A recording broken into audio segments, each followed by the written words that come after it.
केड़े चौधरी दा पुत कौन जातों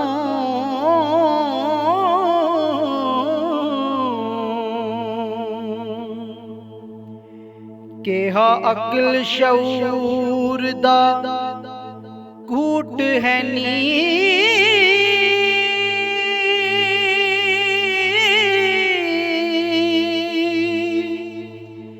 कै कू रिज़्क़ ने आन उदास कीता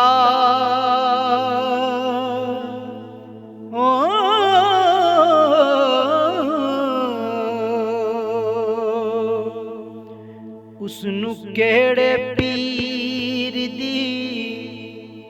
ओट है नी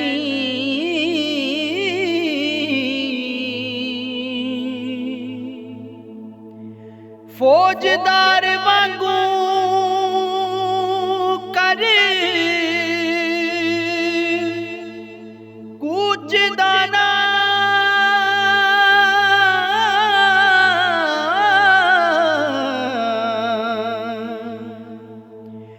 मार ज्यों नकारे दी चोट है नी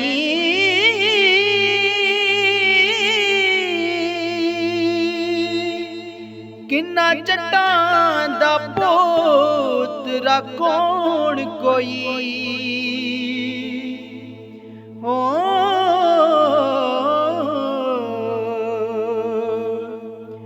वतन ऐस दा केड़ा कूट है नी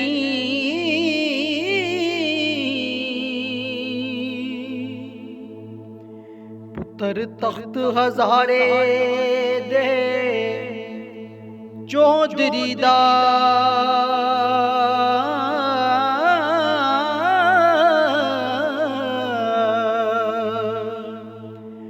रांझा जात दा जट असील है जी ओदा बोलड़ा मुख ते नैन निमे ओ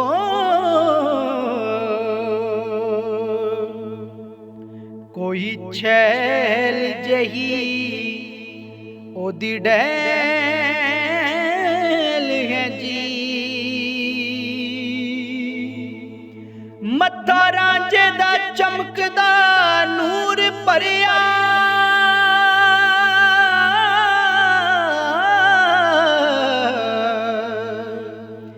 सखी ज्यों दा नहीं बखील है जी गल सोनी परे दे विच करदा